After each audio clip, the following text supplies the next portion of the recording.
We have our first big fight of 49ers training camp.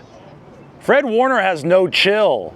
Neither does Dre Greenlaw. Remember back in 2019 when a rookie Greenlaw leveled Kyle Shanahan out of bounds? Well, today he shoved Christian McCaffrey to the ground out of bounds, and Christian wanted to throw the football at him. Instead, he shoved Dre Greenlaw, and then Dre showed some restraint, didn't take things any further. However, a few plays later, Fred Warner started an all-out team brawl. Oh, man. Fred just, I feel like, has a menacing aura, him and Greenlaw for sure. First, Jake Tonjes pushed off of Fred Warner, and officials threw 2 offensive pass interference flags.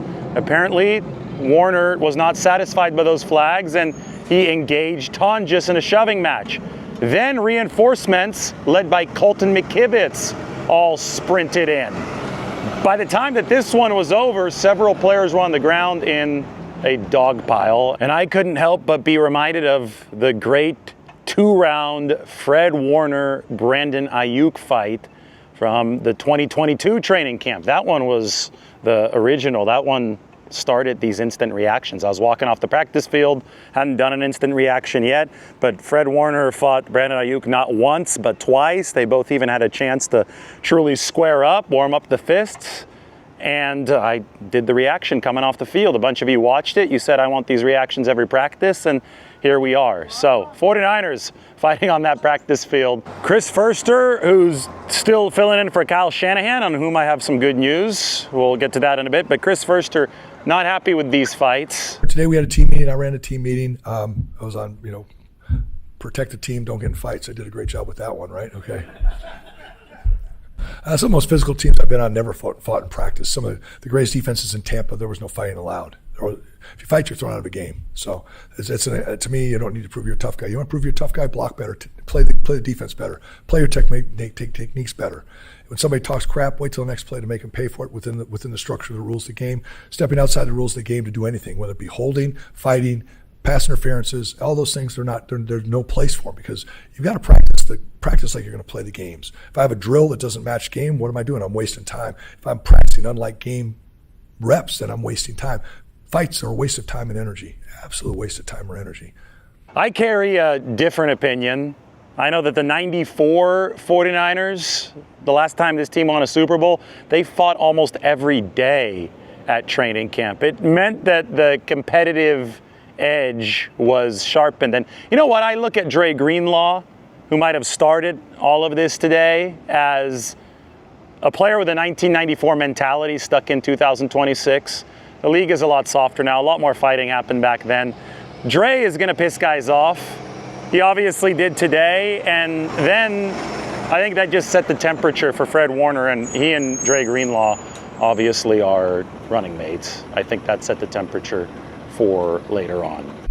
Talk about protect the team and stuff like that, but I just know when it comes to guys like that, they just have one speed, so it's definitely hard to, and obviously the smart stuff like that, I don't think anyone's getting hurt, but it's football. They got one speed. The way they practice is the way they play, so you can't really argue with what they do and what they put on tape because it's very consistent.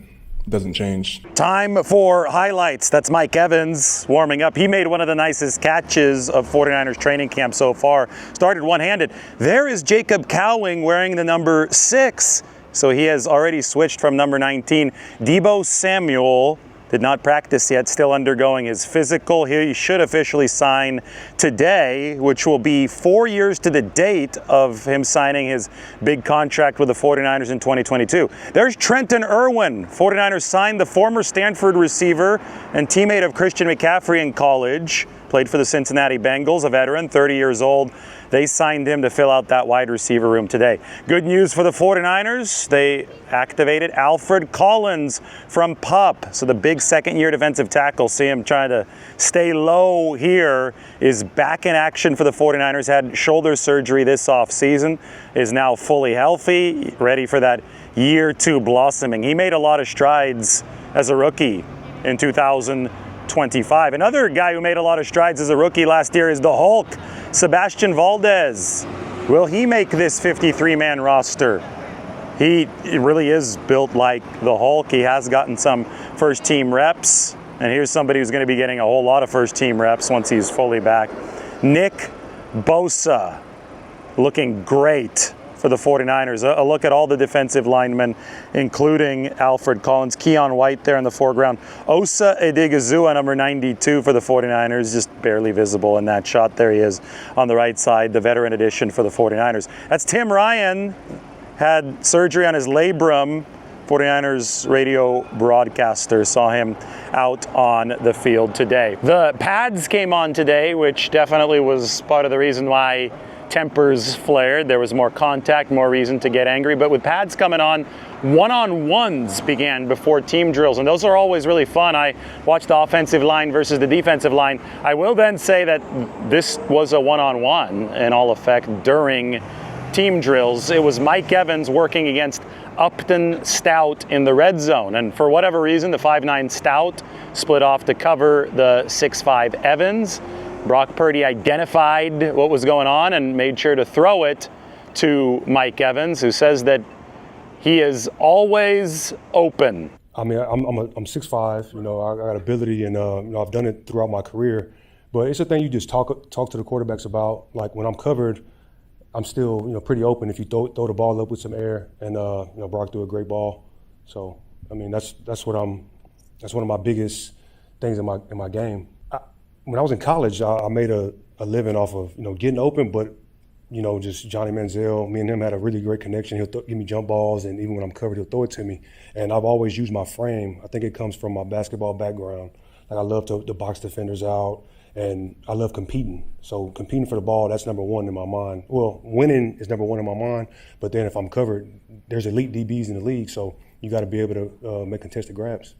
It started as a one-handed catch for Evans. It finished it with two hands. Stout put up a good fight, pun intended, since we saw a couple of those today. But Stout put up a good fight, but he still is only 5'9", and Mike Evans is Mike Evans. So the 49ers happy with these taller receivers for Brock Purdy, who's accurate enough to take advantage of those receivers. Evans, by the way, before I get into a recap of what happened in the one-on-ones between the O-line and D-line, Mike Evans, very, very complimentary of De'Zhaun Stribling, who I think is about 6'3", another tall receiver for Brock Purdy. I mean, Strib's he had a really good offseason OTAs, and he's continued that during training camp. But all of them are really getting after it. I mean, this is a hungry group of guys. We look forward to showing that we're one of the best receiver rooms in the league. All right, on to the one-on-ones. I saw the offensive linemen try to block the defensive linemen, and I think that there is a lot of work that the 49ers still need to do at that left guard position. The front runners right now are Connor Colby and Robert Jones. I thought that both struggled today. Both lost a number of reps during one-on-ones. Kevin Gibbons pushed back Robert Jones today. I have Sebastian Valdez, even after he was offsides twice, so it took him a while to get it going, pushing Connor Colby back. The top play of all of these one-on-ones in the O-line, D-line, in the trench section was when Romelo Height, the 49ers rookie, just absolutely blew by Enrique Cruz Jr. So that was defensive end against offensive tackle, and Cruz did not even touch him. So we got to see some of that get-off that the 49ers are so excited about regarding Romelo Height. I mean, the guy is polished for a rookie. And anybody with that type of leg up is going to have a massive advantage over other rookies. Romelo Height, I talk about the 6 colleges in 6 years. Nick Bosa, the 49ers defensive coaching staff, all these guys have said that this guy is exceptionally polished, given the fact that it's just his first year in the NFL. So I expect him to be an immediate contributor. But that concern along the interior offensive line at left guard, I thought the 2 best guards for the 49ers today in one-on-one pass protection were Dominic Pooney, who's going to start at right guard for the 49ers, and Brett Toth, the free agent whom the 49ers signed from the Philadelphia Eagles this offseason, but who is their top backup center. So the real quandary for the 49ers is you don't want to have your top backup center playing in the game at the same time as your actual center, because there's a chance that both get hurt and then you don't have anybody to snap the football.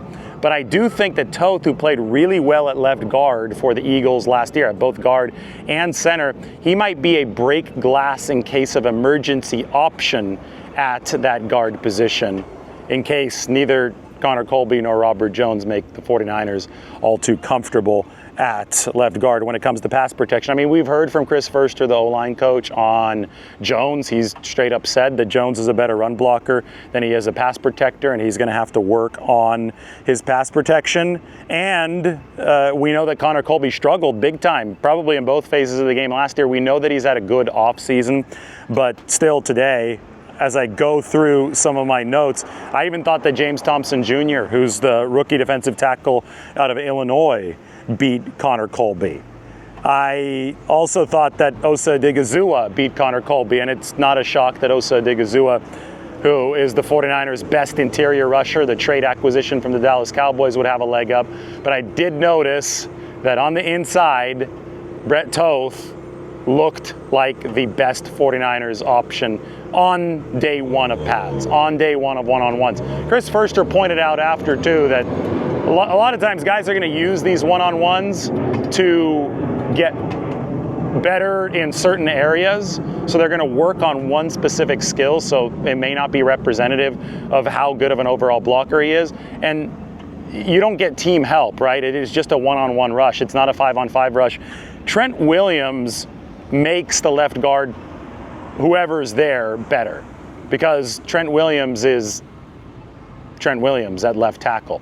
So he's going to be able to pick some things up. He's going to be able to help in two-on-two situations that make a one-on-one matchup more favorable for the left guard. We saw whenever Trent wasn't at full health last year, left guard suffered. Early in the season, I think that Trent actually, because he had a lot to clean up when Connor Colby had to fill in for the 49ers at left guard following the Ben Barch injury, you saw that Trent's tackle numbers drop just because there is an interconnectedness between the left tackle and left guard position. So the 49ers know that they have a future Hall of Famer at left tackle. He can mask some of the issues at left guard, but they still have to make sure that they can raise the pass protection level from that position to at least solid. I thought Jake Brendel was solid at center today. I thought Pooney held his own really well in those one-on-ones, and then there's Colton McKivitz, who intensified the fight later on when he sprinted in back up for Jake Tonjes against Fred Warner. But nobody's worrying about Colton McKivitz. He's a player who's graduated, I think, to the upper echelons of this league in right tackle. Every single year he's gotten better. For the 49ers, it's that left guard position that they're really going to have to figure out. And then, of course, you've got to make sure that you have depth as well, because linemen are going to go down. I always say that Super Bowl caliber team needs to have at least 7, preferably 8 very, very competent linemen. Today, Nick Zakelj really struggled. It'd be surprising to me if he made this team.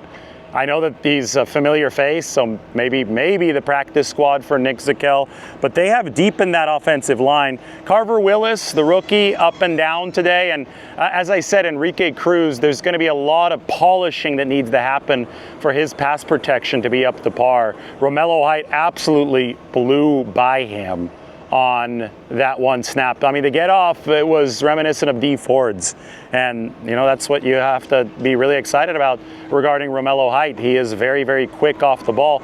Also, I talk a lot about these 5-man fronts. They're using him to drop a little bit in coverage. That's interesting to me, just from the schematic perspective of Raheem Morris's defense. How quickly is he going to learn how to play in space in the NFL? Because that's going to be different than it is in college. But he's a big guy, super athletic, and definitely of the body type that can shift between a 4-3 defensive end and a 3-4 outside linebacker. Stribling. De'Zhaun Stribling is absolutely everywhere for the 49ers, whether it's with the ones, Brock Purdy being the quarterback, the twos, Mac Jones being the QB, or Adrian Martinez / Curtis Rourke, the threes. Stribling is making catches. He's making the most plays out of anybody at this 49ers training camp. Obviously, very, very exciting for San Francisco. I would say even needed for the 49ers because, they've obviously got an old offense. It's the oldest in the league. Deebo will be joining this team at age 30. Mike Evans at age 33.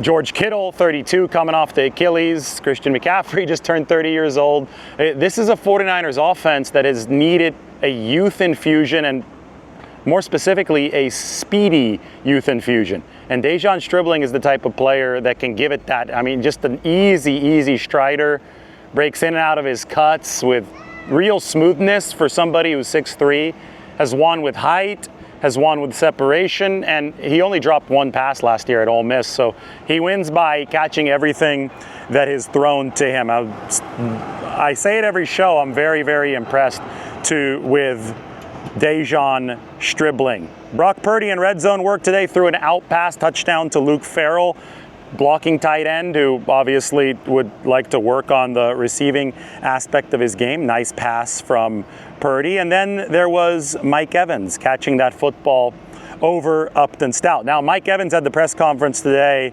and he was awesome. I mean, this guy, you talk about him, and you talk about the fact that he's been doing this for well over a decade at this point. And the way that he shares information with the media, I mean, you learn a lot from Mike Evans. You know who else is learning from Mike Evans? The 49ers defensive backs. They are picking his brain. Have a listen to this. A lot of guys have been, picking my brain on, how my longevity, how I've been able to make plays consistently and things like that. And in turn, I asked the other guys, older guys, the same thing. Like Trent, Juice, Kittle, all those guys that have been in the league a long time.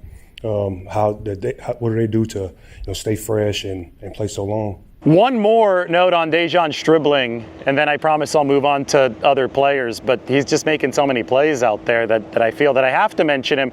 Brock Purdy flushed out to his left, so opposite side of where a right-handed quarterback would be most comfortable, and he dropped one in the bucket for De'Zhaun Stribling, who had gotten open on the secondary action downfield. It really made Raheem Morris mad. Raheem was standing next to Kyle Shanahan and John Lynch, and both of those guys were calm, Shanahan and Lynch. Morris got angry and started walking over toward his DBs. They weren't able to hold the coverage for the extra 2 seconds that Purdy had bought against De'Zhaun Stribling as he was rolling to his left. Now, speaking of Shanahan, today was his longest stretch out here at practice, so the concussion symptoms are likely subsiding.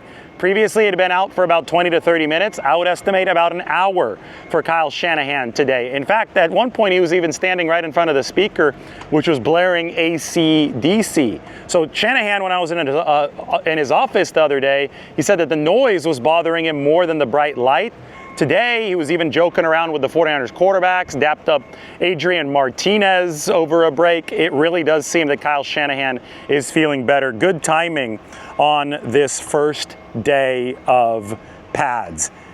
Christian McCaffrey, speaking of him, it wasn't just the little scuffle shoving match with Dre Greenlaw. He had a long, maybe touchdown run.